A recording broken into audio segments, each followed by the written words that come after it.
Hello, everyone, and welcome to another episode of the Wise Decision Maker Show, where we help you make the wisest and most profitable decisions. My name is Dr. Gleb Tsipursky. I'm the CEO of Disaster Avoidance Experts, the future of work consultancy that sponsors the Wise Decision Maker Show. And today with me is Shane Koller, who's the SVP of People and Places at Ancestry.com. Shane, can you tell us a little bit about what Ancestry.com does for those folks who don't know about it? Happy to, Dr. Tsipursky. So Ancestry is the global leader in family history and consumer genomics. We're a cutting-edge technology company that still has a very human mission, which is to empower journeys of personal discovery to enrich lives. We've been a company for over 40 years now and have helped millions of people across the globe to find more about their family story, their history, and who they are. Excellent. And can you tell me a little bit more about the flexible policy approach at Ancestry? What they do about hybrid work, about remote work? Happy to. So we, as a company coming out of the pandemic, not unlike most companies, we're really grappling with what was the right decision for us as a company, for our people, for our business. And we really decided that giving people two things, primarily choice and flexibility around how and where they worked, was really important. We built a great environment and culture of trust with our employees. Felt that allowing that kind of choice and flexibility would bring out the best in people. And of course, balancing it with the desire to really connect with one another and to drive the kind of collaboration that oftentimes needs to happen in person. So our policy is about choice and flexibility. It is, as you would describe, it's a hybrid plan. So we do have offices across the globe. We allow our employees to come into the office when it makes sense, as well as around those times that are really important for the company. And then at times, they will work from where they need to in order to accomplish, what's on their plate. Excellent. So let's get into it. So I have 25 companies by now figure out their hybrid plans. And what I see is it's a key question is who makes the decision on when and how to come in. So one approach is the one that's taken by a number of large companies like Amazon, as the top leadership say, well, you come in these 3 days a week. And some companies like, let's say, Airbnb say, well, we're completely flexible. Some companies like GitLab are all remote. Some companies are, like Airbnb, are quite flexible. And you are flexible as well. What I've seen is that with the companies that I've worked with, making the decision at the team level is quite helpful because that helps address the coordination problems. So previously, some employees, some of the companies that I started working with, they experimented with saying, employees can come in whenever they want. But what they found is that the employee comes in and then they don't see any of their teammates, and then they feel frustrated and they're like, well, why did I come in? I could have just stayed at home because I need to do all my meetings on Zoom with team members anyway. And so we settled in and figured out over time that teams making the decision together seems to work most effectively. So I'm curious what you found to be most effective for Ancestry. Yeah, it's a great question, and I think it's been part of our experimentation over the last few years is really understanding that balance. I think we've come to a very similar conclusion. We really allow teams to decide, and by teams, we have a fairly flexible approach to what a team is. So in some cases, it's marketing and engineering. Sometimes it's product and engineering. So what we've really said is the teams that work most closely together around our strategic outcomes, those are the teams that we're looking to make decisions about how and when and where they come together. What we've done at the company level is we've provided the kinds of travel budgets to say, if we've got these cross-functional teams that need to be together at certain points in the year to drive, whether it's strategic planning, whether it's execution against the roadmap, we really allow that decision in most cases to be made by those teams, how they're defined. And then the way our senior leadership looks at it is that we're here as support. So we have great relationships among our senior leadership.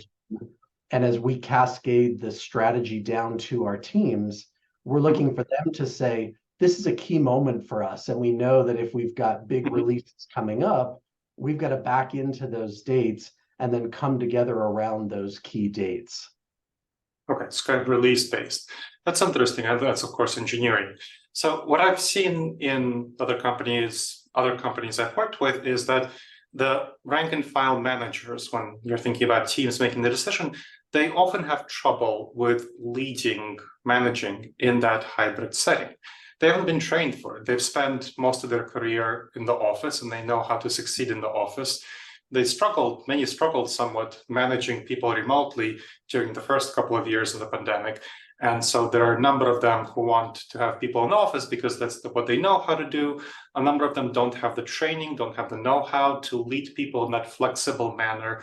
What have you done to address these confusions and lack of experience and training on the part of managers? I really believe that the pandemic threw a number of us for a loop when it comes to managing people. And so we were right there along with our managers during the journey. And, of course, we've done the very traditional things. Training, I think, has been key from day one. We've created a manager series that helps our managers to really focus on outcomes. Because one of the things that we found was that if a manager wasn't really focused on outcomes, it was too easy to default to this idea that if I could see your face every day in a seat, then I had some reassurance, false reassurance at times, that you were doing what you needed to do. So our training in the early days was really focused around driving to outcomes and allowing those outcomes to be the measures of success for you and your teams. We've also created support up the chain as well. So oftentimes, if we have a manager who's struggling, the question we ask is, what is their level of support all the way up through their leadership team? We have mentors in place within their team who can take case-by-case scenarios to say, how are you managing this situation? What are the outcomes that you're driving to? How do you know if you're reaching those outcomes? So we've paired the very traditional training with a support model that leads all the way up through their organization. We've also created some new rhythms in our business, specifically forums where we get different populations of leaders together to discuss things like this. We found that oftentimes just creating a meaningful dialogue was a way to dispel myths. So, for example, we found over the last few years that there are just a number of myths that exist around working remotely. And if we could get our management team together just to talk about those things, that oftentimes was a good starting point. So we've created a new series around all managers that we host throughout the year. And then we also created new forums for more senior leaders to discuss the issues that they were seeing more broadly across their teams. And then we survey a fair bit. We're a very curious group. It's part of what drives people to work at Ancestry, is just that curiosity about their story, other people's stories. And so we ask a lot of questions throughout the year, and we track key measures of success to say, ultimately, what we're doing, is it working? Are we seeing that innovation is still happening? Are we seeing that we're hitting or missing deadlines? Things like that. So we're just curious throughout the years as well. Excellent. Now, in terms of myths, so what you said at the beginning is some leaders who don't see others working. It reminds me of what Microsoft research found about productivity paranoia, where, over 85% of managers said that they don't have full confidence that people who are working remotely are being productive.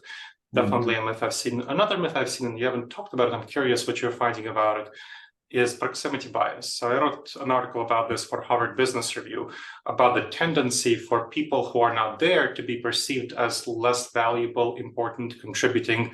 And the result is that there's pressure ratcheting up on people to come in order to impress their bosses, even if they're less productive in the office, which often happens. I mean, when we look at productivity metrics, the individual head-down work is definitely best done at home for the large majority of people. Things like programming, things like writing, things like emailing, and the Slack messages, Microsoft Teams messages, whatever, video conference calls, phone calls, much better done at home. Things that are best done in the office are more intense forms of collaboration, mentoring, on-the-job training, performance evaluations, tend to be better done in the office. But the things that are better done at home even though people spend that time at home, they're maybe 80 to 90% of their work are those more individual tasks. You still get into that proximity bias where the leader doesn't see this person and therefore they ignore them. And we have evidence I cited in my Harvard Business Review article that something like 45% of managers acknowledge undercounting people who are working remotely more of the time. So I'm curious what you're doing specifically to address that proximity bias myth and the reality of it, that some managers do have that attitude. Yeah, you're right. It is a reality. I would say a couple of things at Ancestry. From the beginning of us designing this flexible program, we had a high degree of buy-in, even from managers who had historically been very office-based, very traditional office-based managers. There was, we found as we surveyed early on that over 94% of our people preferred the flexibility of a hybrid model. So we felt that we had strong buy-in from the get-go, but that certainly wasn't enough to take care of proximity bias. Yeah. One of the things that has been just a beautiful addition to my team and to the company, we brought on a head of diversity, equity, inclusion, and she herself is remote. And so from the beginning of our plan design, we built in things like proximity bias and other forms of bias into the plan. So as a design, how are we thinking about the support that we provide to managers who have distributed teams? Because that is the reality of most teams now, is that they're highly distributed. So we focused early days on really becoming aware of proximity bias. And then we provided very specific, in a lot of ways, very tactical tools, such as tips for holding your meetings. Are you aware when you get on a Zoom, for example, do you have a large group who are in an office together and then one person who's on Zoom? And helping our managers to be able to call that out from the get-go, and then very specific management tips around how you control for that. So creating time within every meeting to do a bit of a check-in around the table, creating specific moments where you're pausing, asking folks who are on Zoom on their own, their perspective, giving people time to process, to chime in. So from the beginning of our plan design, we've thought about proximity bias as one of the potential concerns. And as we looked at our guiding principles, that's something that has been very important for us. One of our guiding principles is that growth and promotion are based on contribution and impact. That has then driven OKRs, other things like that from the beginning, for us to really consciously be looking at, are we achieving the things that we said we would if we were controlling for proximity bias? And I'll be honest, there are still those managers, and there probably always will be, who would prefer to have their entire team in the office together. And for those managers, we have regular conversations. I have a great people partner team. They're sort of our internal consultants. We have great support from that team. So as a manager is maybe struggling with that, we have opportunities for our internal consultants to just check in with them to see what they're struggling with, what resources they need. So we're still a small enough company to where we can be a bit bespoke in that regard when we run into any concerns. Excellent.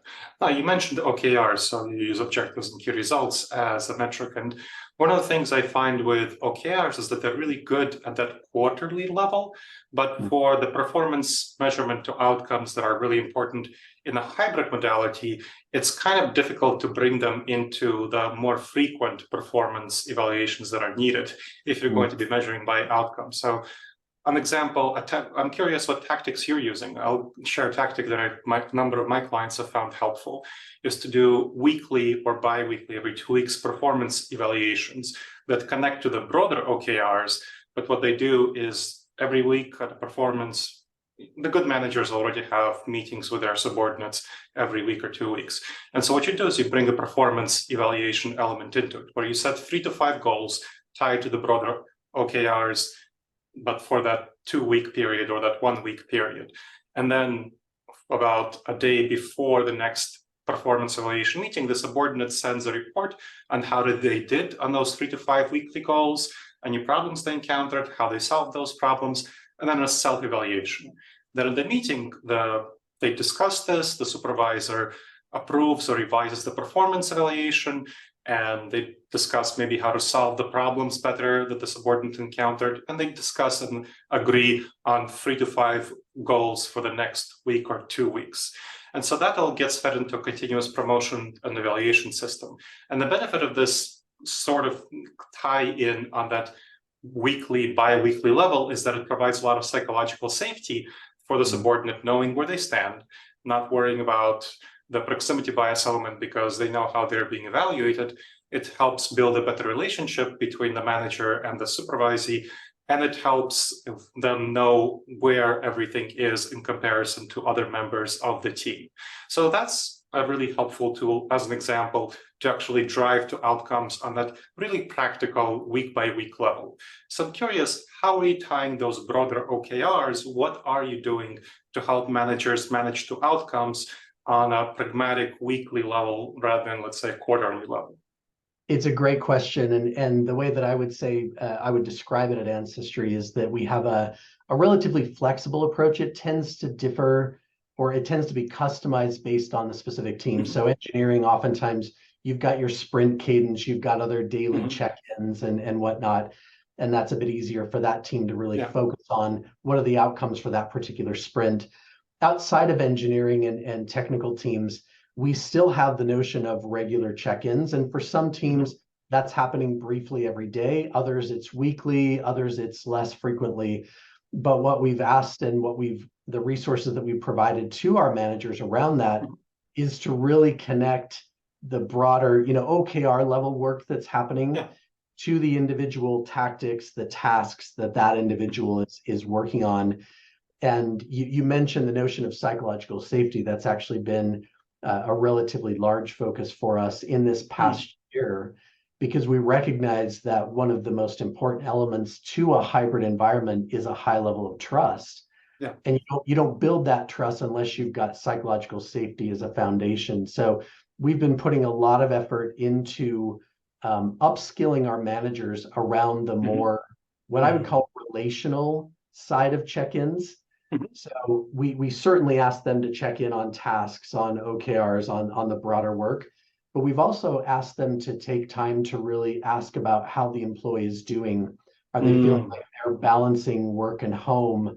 Are there things that are happening, outside the work environment that the manager should be aware of within the bounds of appropriateness, right? But to really make that conversation a bit more holistic. And as they do that, and then as we bring teams together in the what we call the moments that matter, then we found that level of psychological safety is increasing. It's something that we also measure on a quarterly basis with our engagement surveys.